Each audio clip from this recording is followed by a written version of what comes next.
So in this video, I'm going to show you how you can create an ePortfolio using Padlet. Now, Padlet is a freemium tool, so you get 3 free boards, and then any additional boards that you want after that, you have to pay for. But if there are boards that you're not using, you can archive them, so you don't necessarily have to pay. If you want an additional board, you can archive a board that you're not using to make way for a new one.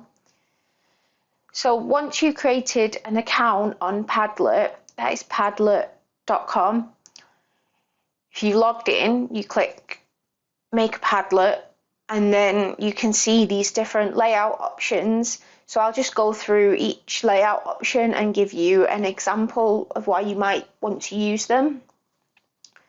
So the wall layout is essentially all of the content packaged together. So any images, videos, text, documents, links packaged together on a wall, similar to social media like Instagram, for example. So if you're doing a photography course or any other visual media course, the wall layout might be a good one for you to choose. The stream layout is a continuous flow of content, so all of the content will appear in order, one after the other. So if you need to structure something that's in order, a stream layout might be useful. A grid layout is similar to the wall layout, except it has a little bit more structure because it's set out into rows. The shelf layout is a really useful one if you want to structure your content into different topics. So in the example that I'm showing today, I'm going to create a hairdressing ePortfolio. So I might want one shelf to be all of my evidence of haircuts, one shelf to be all of my evidence of hair colouring, and one shelf to be all the evidence of hairstyling. So a shelf is just a nice way for you to split it up into different topics, themes, categories, or even assessment criteria.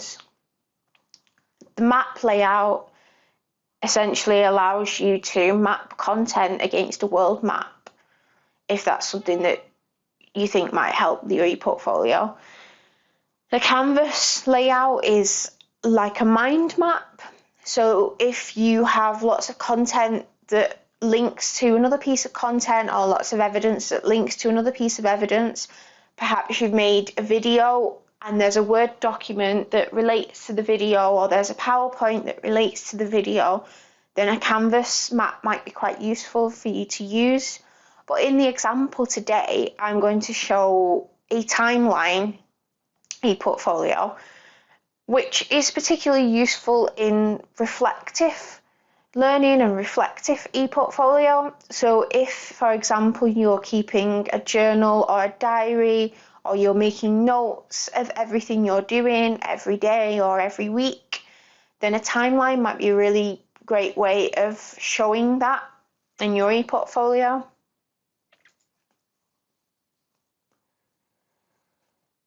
So once you've opened a new ePortfolio, you should give it a name.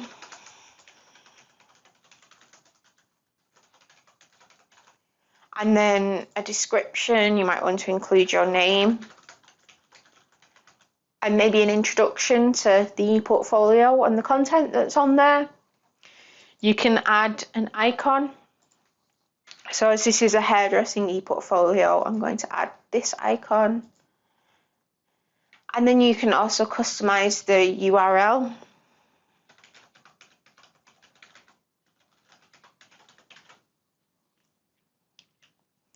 And then you can change the appearance. So if you want to change the wallpaper,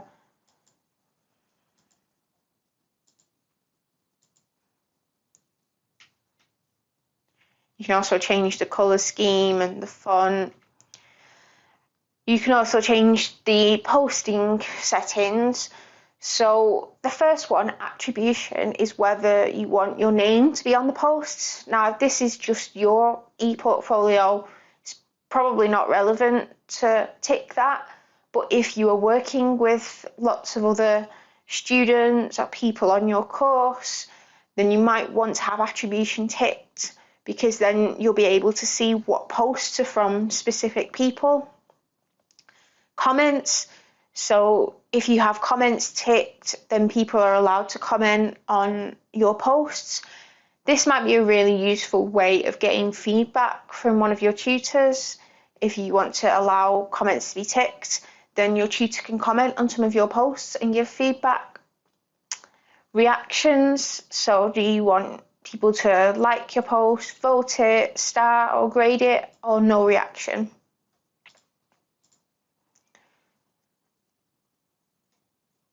Then if we click next, we can start posting. So we can either click on this plus here to add new content to the ePortfolio, or we can click on this plus button in the corner. What we can also do is, if we've copied a paragraph of text or if we've copied an image, we can just do Control-V directly onto this Padlet, and it will paste whatever is in your clipboard directly onto here. So a quick way of copying content from a Word document, for example, you might want to do that. So I'm going to set up this ePortfolio into different weeks, and then I'm going to share content that I've learned every week on there. So the first thing I want to do is write week 1, the 1st of January.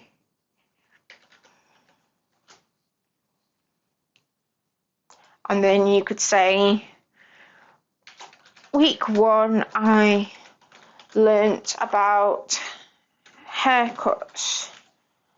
And then all the examples in week 1 are going to be haircuts.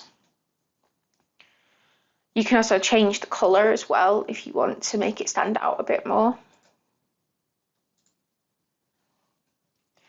So now I'm going to explain about adding content. So all of the content that is in green at the top here is content that you've created yourself or that needs input from you. And then all of the content at the bottom in orange is kind of external content, so anything taken off other websites, YouTube, Spotify, etc. With the upload limit, you can upload any kind of file, so you can upload images, Word documents, PowerPoint presentations, but there is an upload limit of 25 megabytes. So if I try to upload a video, for example, it will tell me that the video file is too large. So any larger files that you have, you should think about putting them on another platform to share them, such as Google Drive, for example. You could link them directly from your Google Drive. Or you could, if you had a video, you could upload the video to YouTube and just put the link to the YouTube video on there. Or if you had a selection of images, you could use Flickr, for example, to share those.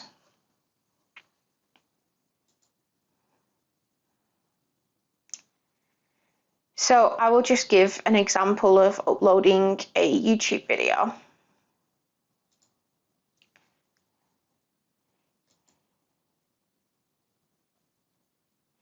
What you can actually do is search in this toolbar here for your YouTube video directly, or you can paste the URL. So if you've already uploaded a video, you would just paste your URL. But if you were trying to show an example of something, you can search here and it will show different YouTube videos. You can do this for any kind of content. So if you search for something, you can upload an image from Google Images, a GIF, YouTube video, even Spotify music, or a link from a web search. So in this example, I'm going to upload a YouTube video. And then I can write a description about this video.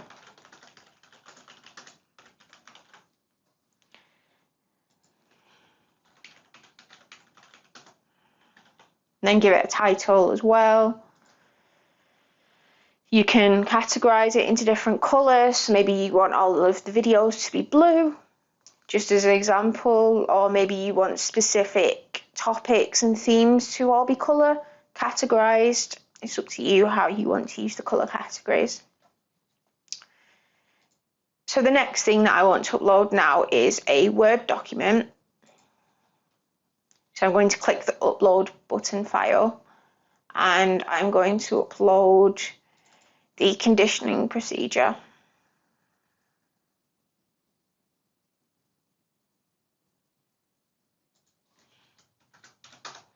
And give it a title.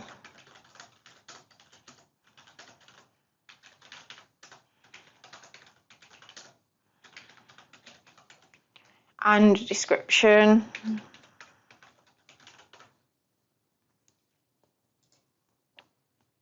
If you wanted to upload a file that was too large, I'm just going to show you how you can do that from your Google Drive.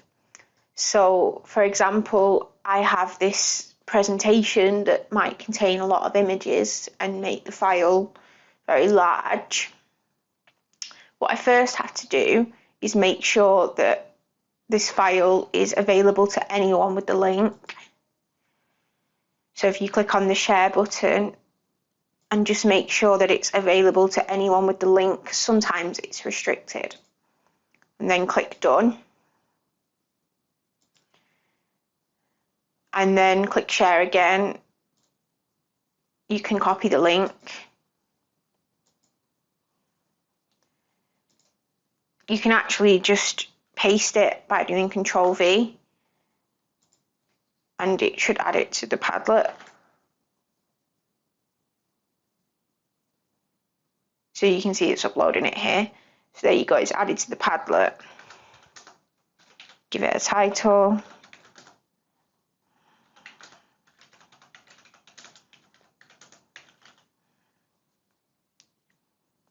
And a description.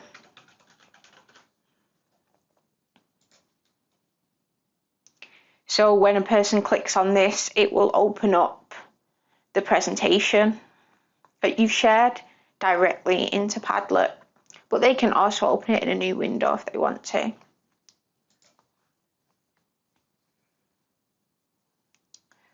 Okay, so now I'm going to add week 2, where we learn about hair colouring.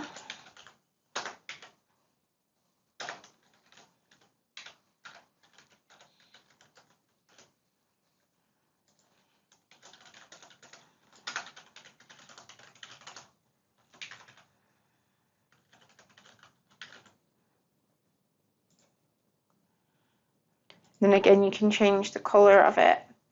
So you can see it's following a timeline of this is what I've learned this week, this is what I'm learning next week. This is just one way of creating a portfolio. These headings could be anything.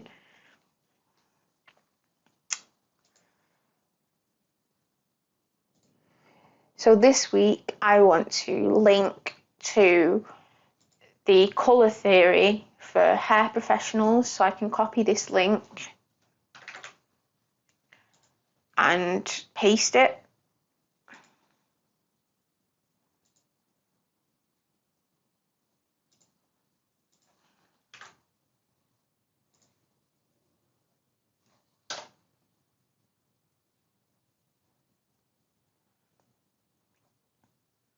And then give it a title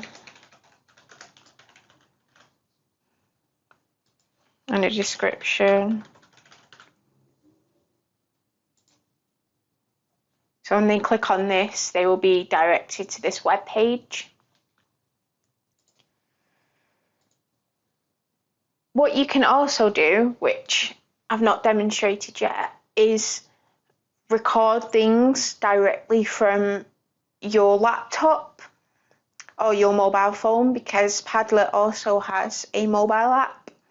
So if you were out in the salon, for example, and you've just completed a look, you can select the camera and you can take a picture to upload directly to the app on your phone.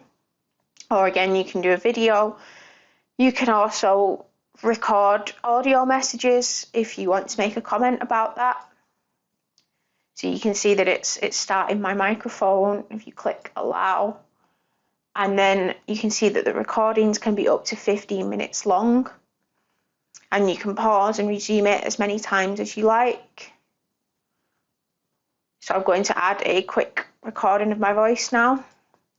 I'm just adding a quick recording of what I've learned about colour theory in today's session. And then you can listen to that back if you need to check everything's okay. And if you're happy with it, you can give it a title and click save.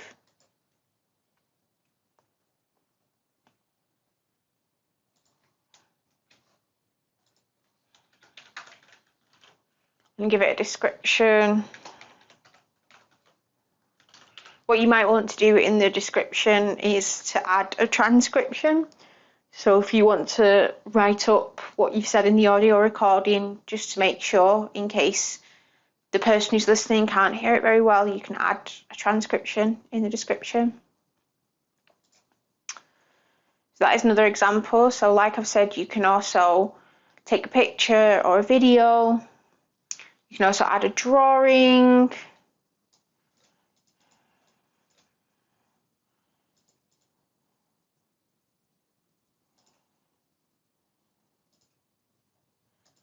And then say, for example, you want to show an example of a particular hair colouring technique to explain it. You can use the image search.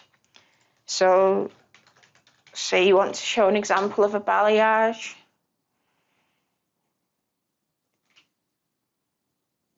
You can select an image directly from Google Images and then add a description.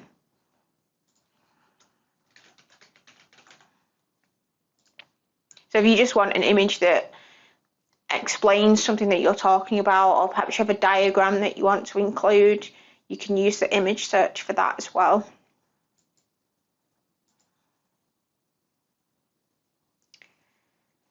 Finally, the Padlet tool is just if you have multiple Padlets and you want to take content from another Padlet that you created and put it in there. That's what that tool is used for. So that is how you add different types of content to Padlet. As I mentioned, if you have a file that's larger than 25 megabytes, to upload it to an external site like YouTube or Flickr or even your Google Drive.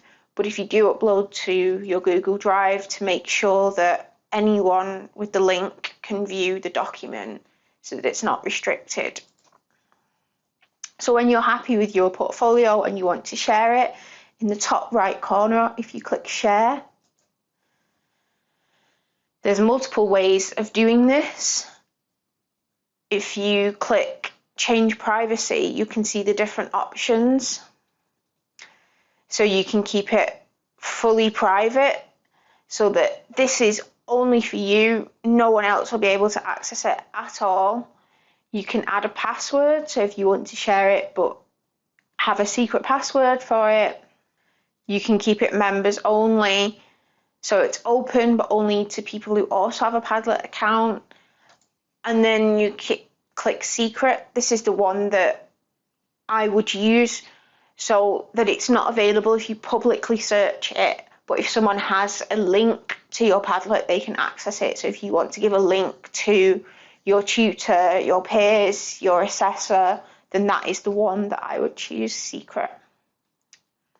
And then we also have the visitor permissions. So do we want the visitor to be able to just read the posts and not interact with them? Do you want the visitor to be able to write on the posts so they can add posts themselves? Or do you want them to have full access, so not only can they add posts, they can also delete your posts and edit your posts? If it's your own portfolio that you're sharing with other people, then I would just have this one ticked, just readable, and then click save. And then if you click back, so there's actually multiple ways of sharing it. The easiest way is probably just copying the link and then pasting it and sending that on to whoever needs access to it. But there are other ways, such as QR code, embed, email. If you are on Google Classroom, if you have a Google Classroom account, then you can also share it through there. You can save as an image and a PDF, but bear in mind that some of the interactive features will be lost. So the audio recording we've made, you won't be able to transfer that. So the best thing to do is to copy and paste as a link. So I'm just showing you another person's view. So if you send the link to someone else, this is what they're able to do based on the settings that we've put together. They can expand your post, but they can't really do anything else. They can like it if they want to, but you can see that they can't comment on it and they can't edit your post in any way. So that is what the view looks like when you share the link. Again, I hope this has been useful for you if you're interested in using Padlet as an ePortfolio tool, and I hope this has given you some ideas on how it can be used as a reflective tool, as well as the other layouts if you're interested in using those instead.